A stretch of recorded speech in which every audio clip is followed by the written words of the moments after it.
으이.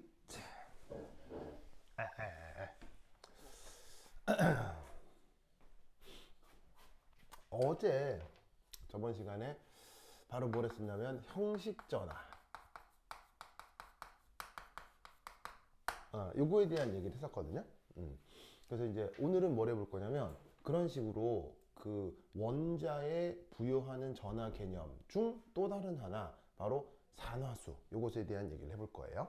그래서 영어 표현으로는 옥시데이션 넘버라고 하는데 뭐 사실 뭐 이쯤 되면 여러분들 뭐 충분히 많이 들어봤던 내용인데 여기서 몇몇 포인트들이 좀 재밌는 게 있으니까 그거 조금 얘기를 할게요.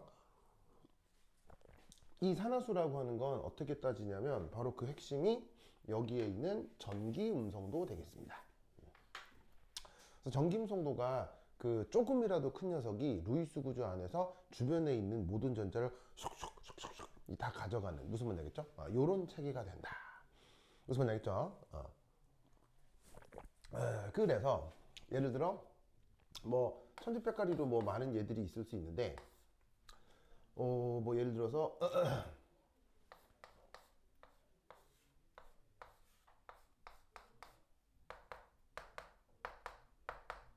짜잔 얘 이름은 바로 얘 이름은 하이드로젠 프락사이드라고 하거든요.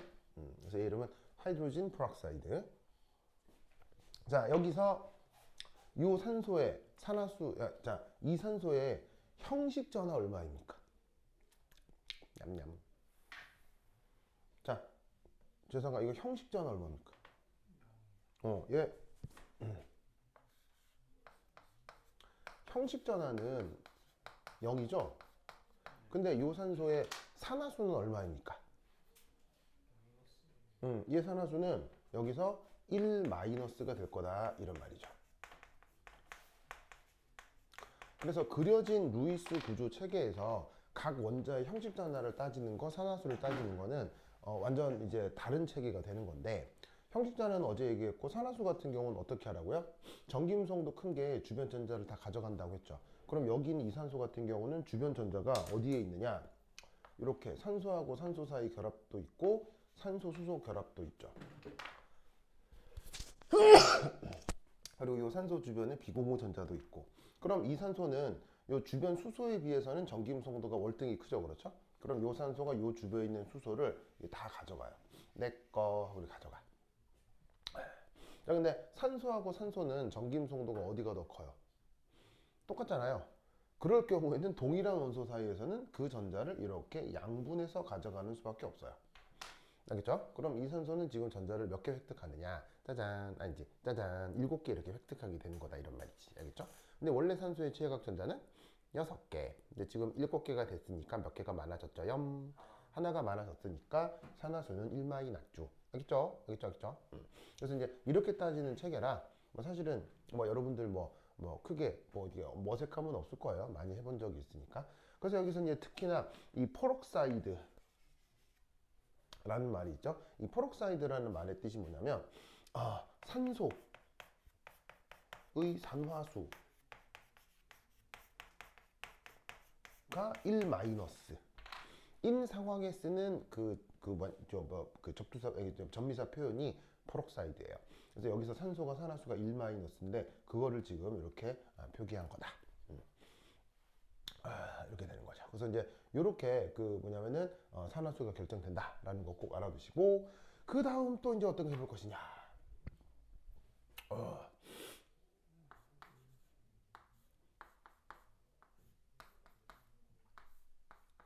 짜잔 보이시죠? 이 이름은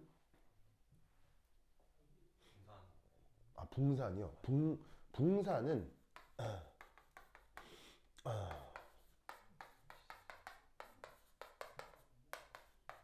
이렇게 돼 있는 거야. 붕산 OH가 있는 거고 이거는 이게 붕산이거든요. 붕산이고 그래서 그냥 보릭 애시드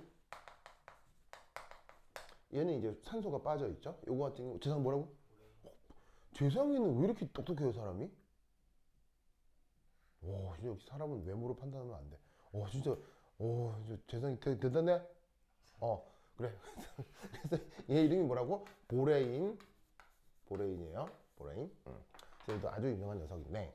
자, 이때 여기서 붕소 샤나슈. 붕쇼 샤나수.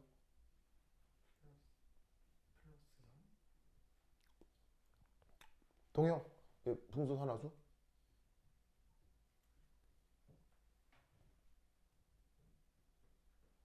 붕소 샤나수. 뭐라고요? 그래? 제후? 붕소 샤나수?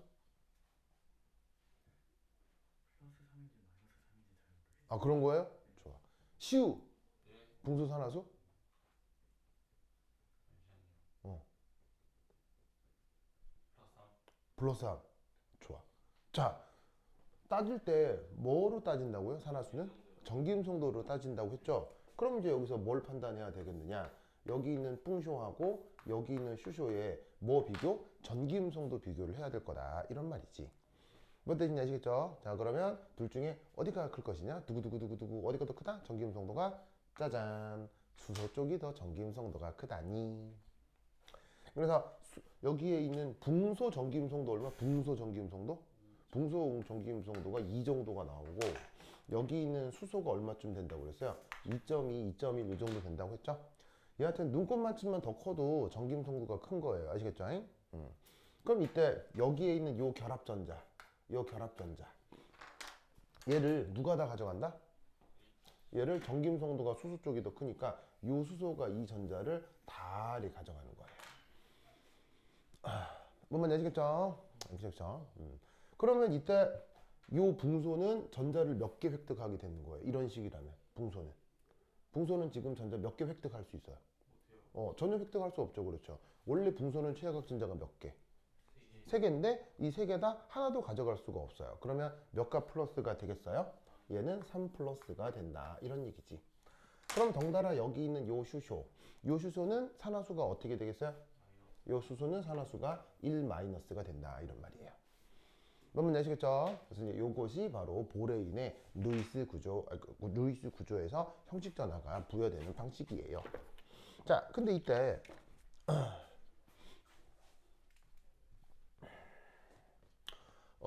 참고로 이제 수소가 나온 김에 그 뭐 이렇게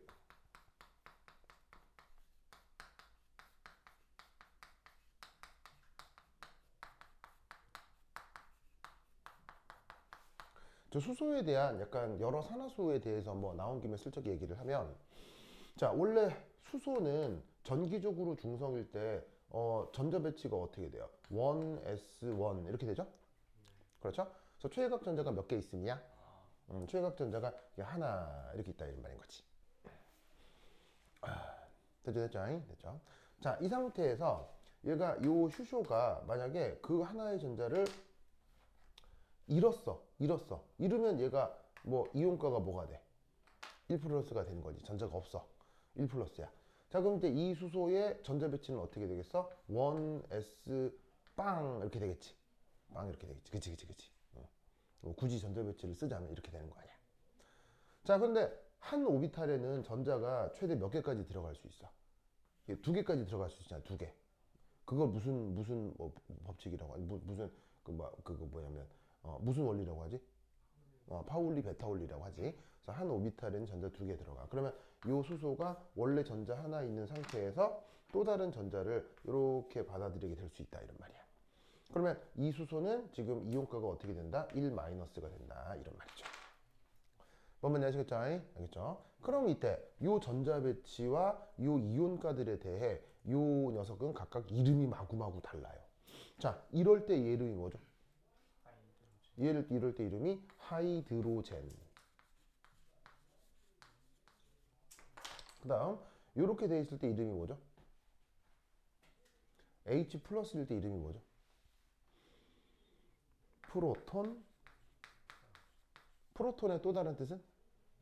양성자. 무슨 말 알겠죠? 그래서 양성자이기도 하고 수소 이온을 프로톤으로 부르기도 해요. 알겠죠? 자, 그리고 여긴 수소 음이온 이름은 하이드라이드라고 해요. 하이드, 라이드. 자, 저런 정도 이름 알아두셔야겠죠. 이게 번역은 슈, 쇼, 음이온 뭐 이렇게 번역이 됩니다. 슈, 쇼, 음이온 이렇게 번역이 돼요. 그럼 당연히 요 세 개는 반응성이 같을까요, 다를까요? 이 세 개는 반응성이 하늘과 땅 차이예요. 완전 무관해요. 완전 다른 식의 반응이 진행되기 때문에 여하튼 산화수에 따라서 그 이름들도 달라지고 반응성도 달라진다라는 거 꼭 알아두시기 바랍니다.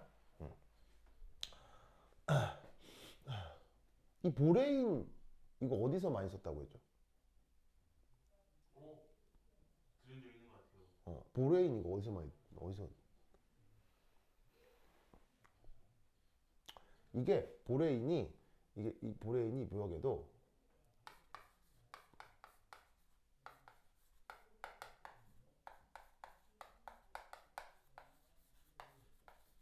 짜잔 톡식가스예요. 톡식가스 우리말 번역? 독가스. 그럼 이 말은 많이 들이마시면 죽어. 무슨 말이겠어요? 죽어. 이제 이게 왜 이제 그 독가스로 작동을 하냐면 얘 반응이 좀 기가 막힌데 얘가 기체예요, 기체인데 얘가 누구랑 반응성이 끝내주냐면 물하고 반응성이 끝내줘야 아시겠죠? 끝내줘. 그래서 어느 정도로 끝내주게 반응을 하냐면 수증기하고도 다 반응해요. 무슨 말이겠어요? 수증기하고도 반응해. 어마어마해. 그럼 이 두 개 다 섞이잖아? 그럼 여기서 뭐 불이 나, 불이 확 나면서 어떻게 되느냐? 아까 저기 지우가 얘기했던 붕산으로 바뀌고 수소기체가 짜잔 수소기체가 짜잔 이렇게 뿜어져 나옵니다.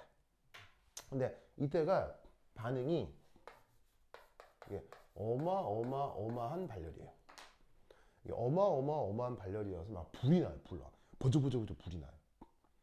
그래서 이제 이 독가스를 이제 언제 많이 썼었냐면 홀로코스트라고 알아요? 홀로코스트?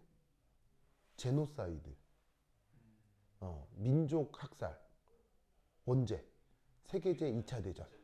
세계대 2차 대전 때 저기 독일이 저 수용소에서 뭐 유태인들, 흑인들, 아시아인들 잡아다가 막 죽이고 그랬잖아요. 생체 실험하고. 그때 썼던 독가스 중에 하나예요. 그때 썼던 독가스 중에 하나입니다. 예, 그래서 그때 그 사진 독가스를 여러 가지를 썼었어요. 그래서 얘 말고도 뭐 얘도 많이 썼었고, 그 다음에 이제 뭐 포스젠 이라고 하는 애도 많이 썼었고, 그 다음에 뭐 PH3 뭐 등등등 이런 애도 되게 많이 썼었어요. 그러니까 뭐냐면 예를 들어 이런 거지. 직업적으로 사람을 죽여야 돼. 직업적으로 한 두어 명 죽여야 돼. 그럼 방법이 뭐 총으로 쏴 죽이거나 칼로 찔러 죽이거나 뭐 방법이 있잖아요. 근데 한두 명이 아니고요. 100만 명, 200만 명을 죽여야 돼. 직업적으로. 오더가 내려왔어. 내가 군인인데. 무슨 말이야? 그것도 비전투원 사람을 100만 명, 200만 한두 명 죽이는 것도 아니고 100만 명, 200만 명을 죽여야 돼. 오더가 내려왔어. 그럼 어떻게 죽여야 돼? 되도록이면 싸게 죽여야 되겠지. 어머! 무슨 말인지 알겠어요? 예. 네. 그러니까 총알 한 발 얼마 하게요? 총알 한 발이 싼 게 3,000원이 좀 비싸면 7,000원까지 하거든요. 총알 한 발이. 무슨 말인지 알겠어요? 그런데 그 총알이 그 정도인데 좀 특수총은 더 비싸고요. 특수총은 훨씬 더 비싸고, 보통 이제 우리가 그냥 전투에서 그냥 개인 화기로 쓴 두두두두한 이런 총알은 보통 한 발에 3,000원에서 7,000원 정도 한다고요. 그럼 이게 드륵 갈기면 몇만 원이야. 그냥 이렇게 몇만 원, 몇만 원 이렇게 되는 거야. 그러니까 이게 한두 명 죽이는 데는 크게 큰 비용이 아닌데, 이걸 100만 명, 200만 명 죽인다고 할 때는 이 총 쏴서 죽이는 게 이게 장난 돈이 많이 드는 거지. 너무 잔인하지 않아요? 그죠? 너무 잔인해, 사람이란 게 생각이. 그래가지고 이 나치들이 어떻게 줄까, 이렇게 줄까, 저렇게 줄까 하다가 또 죽이면서 또 뭘 할 수도 있어. 생체 실험을 할 수도 있지. 예를 들면 혹시 여러분 이런 말 들어본 적 있어요? 이런 말? 치사량. 이런 말 들어본 적 있어요? 영어로? 치사량, 영어로. 리설 도우즈라고 해요. 리설 도우즈. 그래서 아직 여러분들은 화학 실험이나 생물 실험을 전문적으로 안 해봤을 거 아니에요. 근데 이제 진짜 전문적으로 프로페셔널하게 이제 화학 실험 같은 걸 하면 실험하기 전에 그 내가 사용할 시약에 대해서 우선 조사를 해야 돼요. 뭐 예를 들면 농점이 얼마다, 끓는 점이 얼마다, 뭐 가장 기본적인 물성부터 해가지고 반응성이 어떻다 간단하게 알아야 되는데 그때 그 화합물의 성격을 만을 모아놓은 그 문헌집이 있겠죠. 그래서 뭐 예를 들면 지금은 뭐 인터넷 같은 데 들어가면 다 정리가 돼 있지만 인터넷에도 있고 그다음에 아예 책으로 이렇게 묶어 놓는 것도 있어요. 그래서 이제 그게 어떤 책이 있냐면 전 세계에서 가장 큰 그 시약 회사, 전 세계에서 가장 큰 시약 회사 중에 하나가 머크라는 회사가 있어요. 머크. 독일 회사거든요. 독일, 뭐 영국, 미국 자본이 들어가 있는 회사인데 그 회사가 전 세계에서 제일 큰 회사예요. 그 회사에서 전 세계에 유통되는 거의 대부분의 시약을 그 회사가 합성하거든요. 그리고 약도 많이 만들고. 그래서 그 회사에서 자기 회사에서 만드는 제품에 대한 카탈로그를 만든 게 있어요. 그거를 머크 인덱스라고 해요. 머크 인덱스. 우리 회사에서 만드는 그 제품에 대한 설명서. 거기에 별의별 물성들이 다 있는 거예요. 그래서 그게 지금 아마 100판까지 나왔을 거예요. 100판까지. 1판, 2판, 4판 이렇게 되잖아. 개정판이 나오잖아. 개정판이 나오니까 개정판이 100판까지 나왔을 거예요. 100판. 그래서 나와서 그리고 책 굵기가 이만해요. 책 굵기가 이만해. 이만해가지고 이게 따로 돈 주고 사는 건 아니고 이제 그 대학 실험실에서나 화학과에서나 그 머크 회사랑 이렇게 막 주문 막 주고받고 할 거 아니에요. 그럼 판이 바뀌면은 그 회사에서 이렇게 이게 서비스로 줘요. 이렇게 이게 판촉물로 준다고. 그럼 이제 그 시약 사기 전에 탁 열어보고 해가지고 거기 이제 그 시약 캐탈로그 넘버도 있고 해가지고 적어가지고 전화하면 아시고 막 택배로 갖다 준다고. 그래서 이제 판 바뀌면은 그 회사에서 이렇게 이제 기념품으로 이렇게 줘, 이렇게 홍보물로 줘. 그게 이제 그 유명한 머크 인덱스라고 하는 책이거든요. 그럼 그 머크 인덱스가 독일 회사인 것도 이게 특별하지 않냐는 거예요.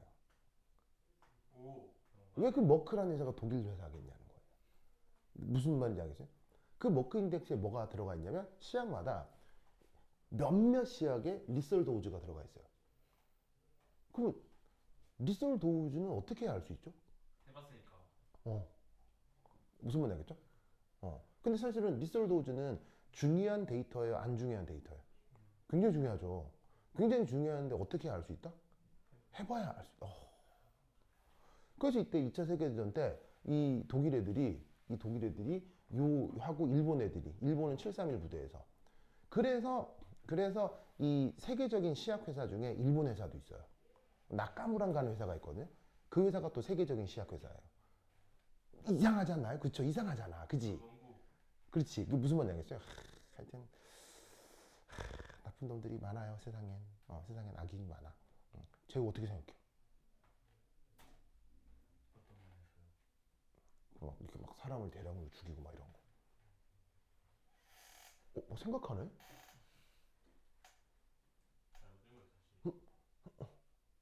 사람 많이 죽이면 안 돼요. 알겠죠? 저 표정이 이상. 이거 뭐, 나도 그래 볼까? 뭐 그런 표정인데. 진짜 무서워. 무서워. 그래서 이런 것들에 대한 치사량이 2차 세계대전 때 되게 많이 알려졌어요. 알겠죠? 네, 뭐 여하튼 그렇다. 특히나 이 보레인이 무서웠던 건 이런 거예요. 이게 그 수용소로 이제 유태인들이나 흑인들이나 아시안들이 기차에서 내리면 이제 독일 군인들이 저리 가 해요. 막 해. 막 가서 이제 처음에 시키는 게 뭐냐면 너네들 이제 수용소에 입소를 해야 되니까 위생 검사를 해야 된다. 그래서 위생 검사하기 전에 깨끗하게 씻어야 되니까 다 같이 샤워실로 갈 거야. 그래서 사람들 다 샤워실로 보내요. 남자 여자 분리를 해가지고. 그러면 샤워실 가서 샤워실을 하려면 어떻게 해야 돼? 샤워를 하려면 옷을 벗어야 되잖아. 왜 샤워실로 보니까? 바로 옷을 벗고 있는 상태로 죽어야 시체 처리가 편한 거든. 죽어 있는 시체한테서 옷 벗기기 어렵잖아. 그러니까 미리 옷을 벗게 해서 수고를 더 넣은 거야. 이것도 무섭죠. 그래가지고 이제 공간에 이제 사람들을 쫙 몰아넣으면 빈 공간인데 여기 이제 위쪽에 파이프라인 이렇게 있어. 파이프라인 이렇게 딱 있어요. 그 파이프라인에서 진짜로 물이 나와서 샤워할 때도 있어. 어쩌다가. 왜냐면 유태인 인력이 필요할 때는 바로 죽이지 않고 일꾼으로 쓰기도 하거든. 근데 이제 그에서 이제 뭐가 칙 하면 이제 죽는 거야. 칙 할 때 보레인이 나온다. 그럼 어떻게 되냐면 칙 할 거 아니야? 그럼 칙 하면 우선 사람들이 모여있는 공간에 수증기가 막 있을 거 아니야. 그럼 수증기랑 얘가 반응을 한다고. 그럼 칙 하다가 이렇게 푹 하다가 그 구멍에서 칙 하다가 구멍에서 불이 확 나오는 거야. 왜냐면 구멍에 있는 얘가하고 수증기하고 반응을 해서 불이 날 거 아니야. 그럼 그때부터 깜깜한 방에 파이프라인에서 뭐가 슉 하는데 불이 확 나면 거기서부터 막 아비 규환이겠지. 근데 갑자기 우억 하면 이제 그 보레인이 슉 확산돼가지고 어디로 들어오겠어 이제. 눈, 코, 입, 귀로 들어올 거 아니야. 근데 눈, 코, 입, 귀에는 뭐가 많아? 눈, 코, 입, 귀에는 뭐가 많아? 물이 많잖아, 물. 이 코 안에도 이게 점막이고, 눈에도 점막이고, 입 안에도 점막이잖아. 그럼 이 안으로 보레인 들어오면 어떻게 되겠어? 몸에 있는 모든 구멍에서 불이 나요. 불 확 나요. 그래가 확 죽은 거예요.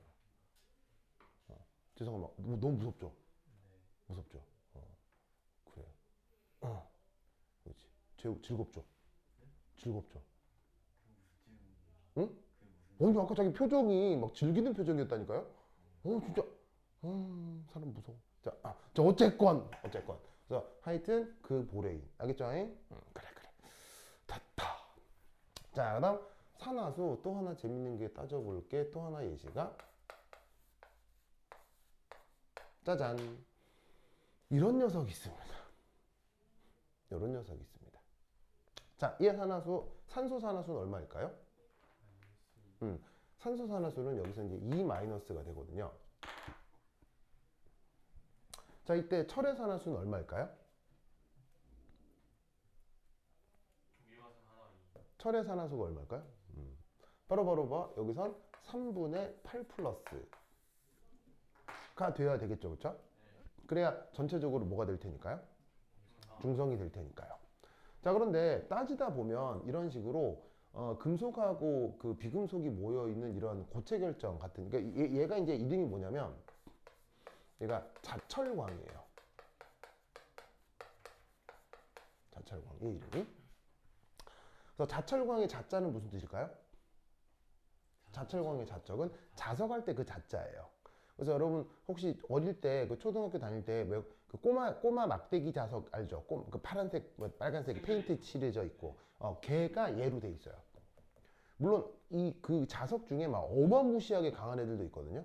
뭐 니오디뷴이라는 원소가 들어있는 자석 같은 경우는 엄청 강해서 크기가 좀 크면 쇠판에 붙으면 성인 남자가 떼내기도 힘들 정도로 강력한 자석들도 있기는 있어요. 근데 이제 이 녀석은 그렇게 세지는 않고 초등 교과 과정에 교구로 쓸 정도의 아주 그 자석이 아주 크지 않은 정도인데 어쨌건 자석으로 쓰일 수 있는 녀석, 알겠죠? 그래서 그 녀석의 화학식이 Fe3O4야. 알겠죠? 근데 이때 묘하게도 산소산화수가 보통 E-니까 정기적으로 중성이려면 3분의 8 플러스인 게 맞거든요. 근데 묘하게도 이렇게 산화수가 저렇게 보시다시피 분수가 될 수 있느냐라는 거죠. 산화수라고 하는 건 전기음성도 큰 원자가 전자를 싸그리 가져가는 거니까 전자라고 하는 건 한 개, 두 개, 세 개 이렇게 자연수 개수대로 가져가는 거거든. 그런데 이렇게 분수의 그 산화수가 나타날 수 있느냐라고 묻는다면 가능합니다. 이렇게 산화수가 분수로 나타나는 경우를 뭐라고 부르냐면 이런 상황을 믹스트 옥시데이션 스테이트 라고 해요. 뭐라고 한다고요? 믹스트 옥시데이션 스테이트. 무슨 말 알겠죠? 자, 우리말 번역은 뭐? 혼합 산화 상태. 혼합 산화 상태. 그래서 어떤 원소의 산화수가 그냥 산술적으로 계산했을 때 이렇게 분수가 나온다면 이거 믹스트 옥시데이션 스테이트구나 라고 생각하시면 돼요. 이게 무슨 말이냐? 철은 묘하게도 2 플러스 상태하고 3 플러스 상태가 둘 다 우리 자연계에 잘 나타날 수 있습니다. 물론 3 플러스가 조금 더 많긴 하지만 2 플러스도 충분히 많아요. 아시겠죠? 그럼 여기서 Fe3O4에서는 얘네가 2 플러스하고 3 플러스가 요렇게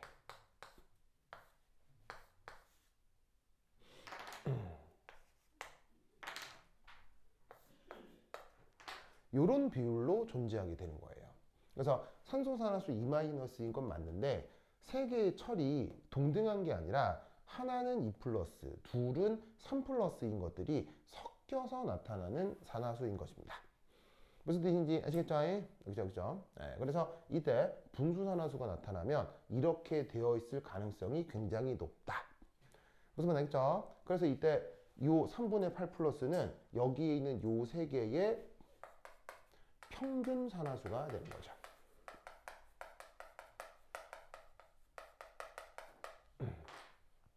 평균 산화수가 된다. 이렇게 생각을 해볼 수 있습니다. 그래서 겸사겸사 알아두시기 바라고요.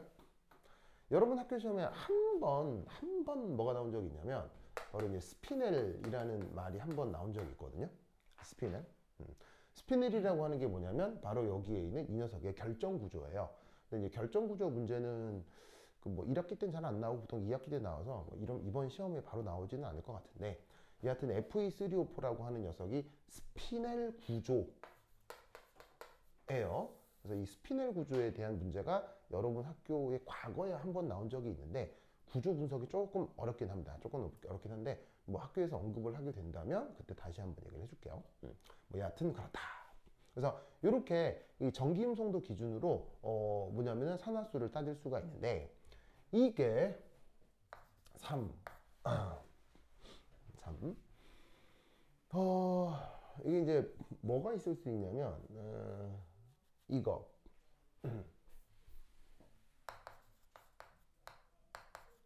흔치 않은 산화 상태는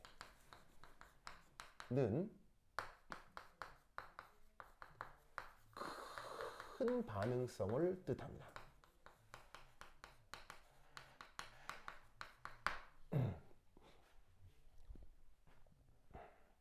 이게 중학교 때부터 화학을 배우게 되니까 산화수를 명확하게 배우지 않더라도 예를 들면은 산소산화수 E- 이런 얘기들은 종종 듣는단 말이에요 우리가. 그렇죠?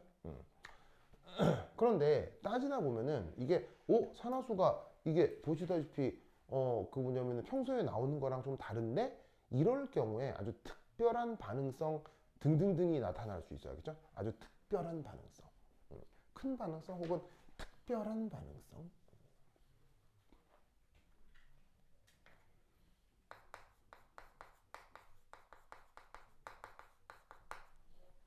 그래서 이것도 뭐 예시가 천지백가리로 많습니다만 바로 첫 번째가 H2O, H2O2.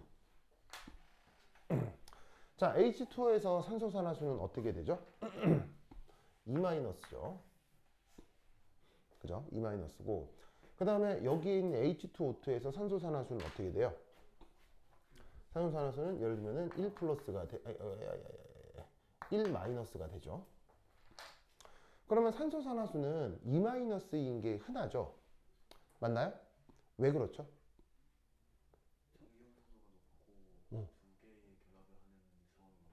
그렇지. 자, 왜냐하면 산소 같은 경우는 전기음성도가 큰데 최외곽 전자가 6개잖아요. 6개인데 전자를 2개를 더 받아들이면 뭐를 만족하게 돼요? 스스로 옥텟을 만족하게 되죠. 그래서 어떻게 되느냐? 이렇게 전자 카운팅이 되면 옥텟을 만족해 버리기 때문에 평소 잘 나타나는 산화수에서는 특별한 반응성이 없어요. 그래서 H2O에 대해서 우리가 큰 반응성을 기대하기는 어렵잖아요. 무슨 말인지 알겠죠? 그런데 여기 있는 H2O2 있죠. H2O2. 산화수가 1-죠. 얘는 어떤 특징을 보일까요? 얘는 터집니다. 얼마나 강력하게 터지냐면 사람이 죽을 수 있어요. 굉장히 무시무시한 폭탄입니다. 그러면 병원에서 상처 치료할 때 쓰는 과산화수소수는 어떻게 됩니까? 과산화수소수 쓰다가 손가락 터지는 거 아니에요? 뭐 이럴 수도 있잖아요. 그런데 병원에서 사용하는 과산화수소수는 엄청나게 묽은 수용액입니다. 5% 미만. 5% 미만. 근데 쟤는 언제부터 터지냐면 30% 이상. 30% 이상부터 쟤는 폭발 가능성이 있습니다. 그래서 굉장히 위험합니다. 알겠죠? 그래서 이제 유기화학 실험을 할 때는 30% 이상짜리 과산화수소를 쓰기도 하거든요. 그럴 때 굉장히 조심해야 됩니다. 그 유리 그릇 안에 있다가 터지면 수류탄이 되는 거죠. 유리 파편이 날아다닐 테니까. 그래서 사실은 굉장히 위험한 녀석입니다. 그래서 평소에 알고 있던 산화수와 좀 달라졌다. 그럼 이거 충분히 폭발 가능성이 있다라는 걸 꼭 기억하시기 바래요. 여기죠? 여기죠? 자, 그 다음 어떤 얘기를 해볼까?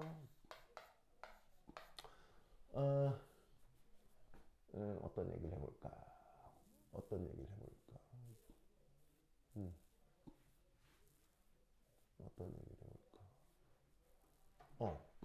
예를 들면 H2CO3 라고 한번 해봅시다. 자, 그럼 여기서 요 수소산화수는 얼마일까요?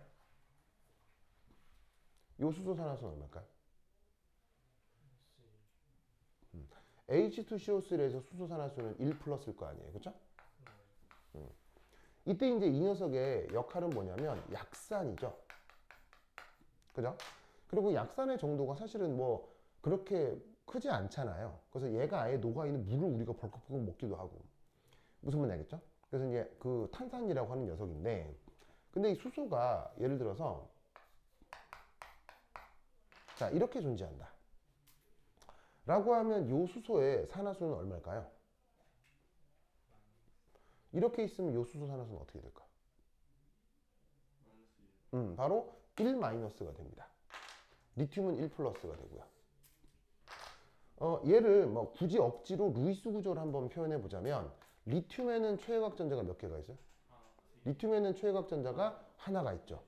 수소에도 최외곽 전자가 몇 개가 있죠? 하나가 있잖아요.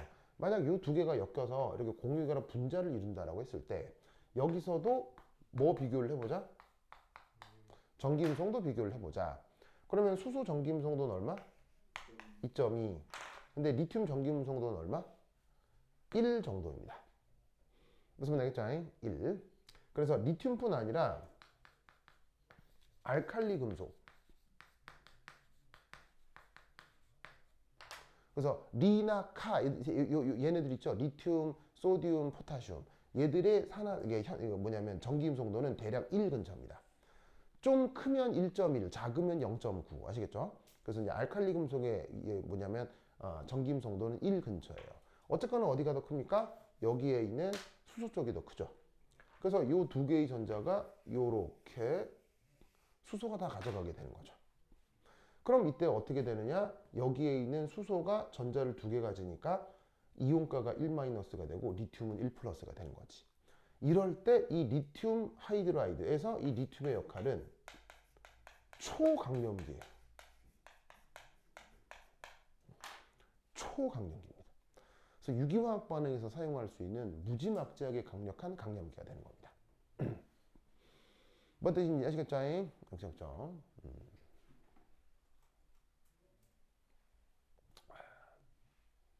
이거 기억하시고. 그 다음 뭐 하나만 더 예를 들어보자면,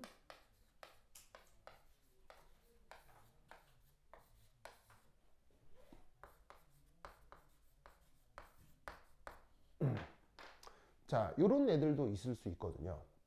그럼 여기에서 요 망간의 산화수는 얼마일까요? 망가네이트의 산화수는 얼마일까요? 얘는 4 플러스겠죠? 4 플러스겠죠? 자 여기에 있는 이 망간의 산화수는 얼마일까요? 얘는 7 플러스겠죠? 그럼 이때 여기에 있는 요 망간 4 플러스 같은 경우는 얘는 브라운, 옐로우, 앙금입니다.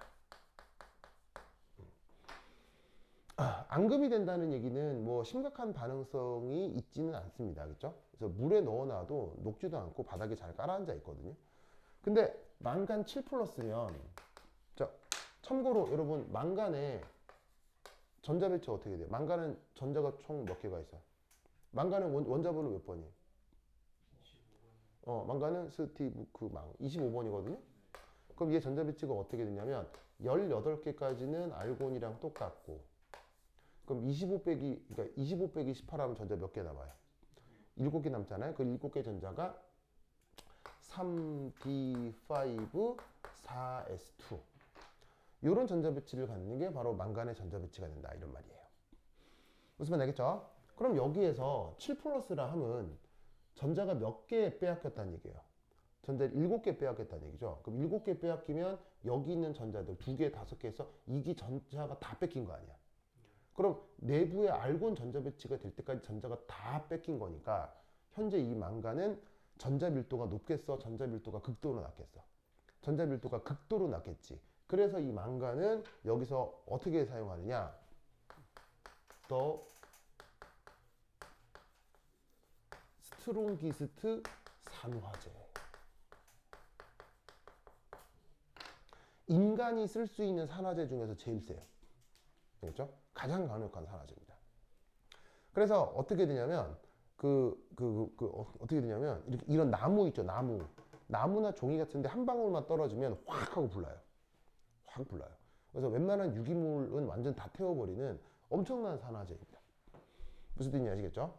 그래서 이때 이 산화수들을 보면 이 정도 산화수만 해도 그냥 산소랑 정전기적 인력으로 안정한 고체 물질을 만들 수 있거든요. 근데 이렇게 산화수가 비이상적으로 엄청나게 커지거나 작아지거나 원래 것보다 큰 변화가 생기면 아주 강력한 반응성들이 나타날 수 있어요.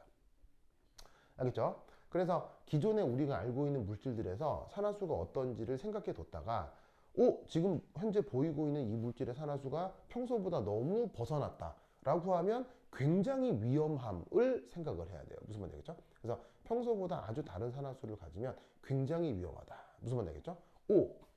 그리고 또 하나 아까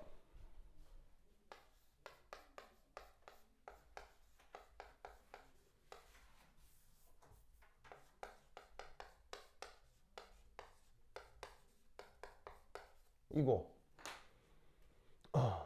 자 여기서 이 수소산화수는 어떻게 될까요? 수소산화수 BOH에서 수소산화수는 어떻게 될까요? 얘는 보시다시피 산화수가 1 플러스가 되겠죠? 이때 얘 이름을 뭐라 그랬었냐면 보릭 애시드라고 했잖아요. 이 보릭 애시드는 세상 흔한 약산이에요. 땅 파면 막 나와요. 막 땅 파잖아요? 그럼 얘 막 나와요. 그래서 요 놈의 수소가 살짝 이온화된 음이온 형태의 물질이 이제 뭐냐면 붕산 형태의 광물로 땅 파면 잔뜩 나와요. 그 정도로 땅 파면 잔뜩 나온다는 얘기는 이거 자체의 반응성이 크다는 얘기예요, 작다는 얘기예요. 반응성이 거의 없어요. 굉장히 특별한 위험성 같은 게 없어요. 그런데 아까 여기서 이 수소의 산화수는 얼마나 그랬어요? 여기서 수소 산화수는 1-가 된다고 했었죠? 이때 얘의 역할이 뭐라고 했어요? 독가스랬죠? 그래서 한 끗 차이로 그 반응성이 엄청나게 달라질 수 있다. 알겠죠?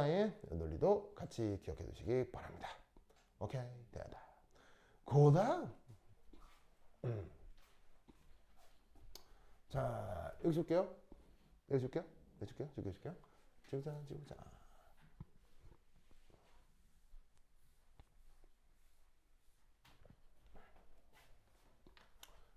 3. 이 산화수는 루이스 구조 내 각 원자의 4 고마워 시우야. 자, 루이스 구조 내 각 원자의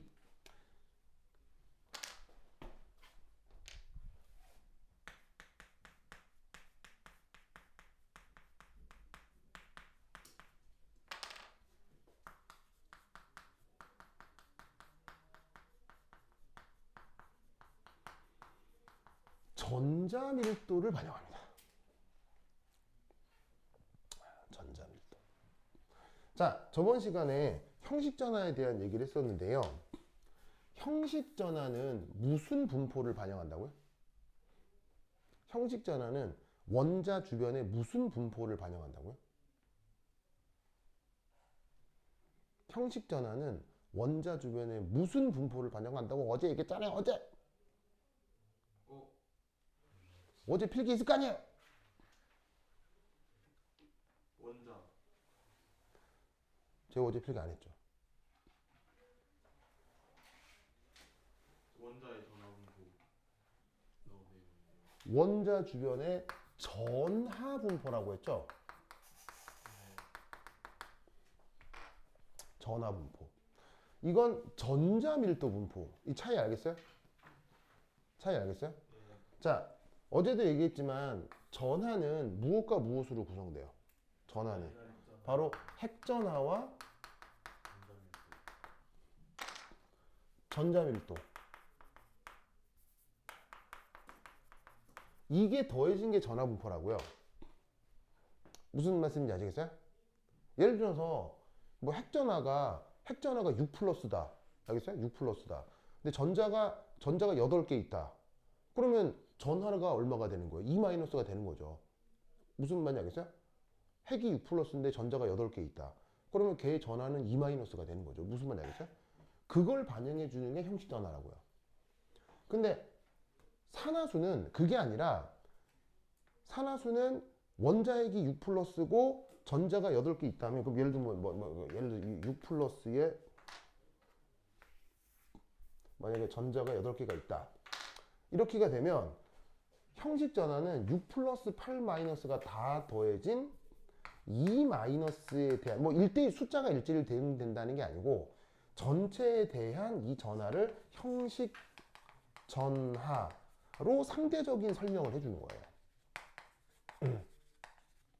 근데 여기에 있는 전자 밀도는 누가 여기서 언급하고 있는 산화수가 상대적으로 이 뭐냐면 설명을 해주는 거예요.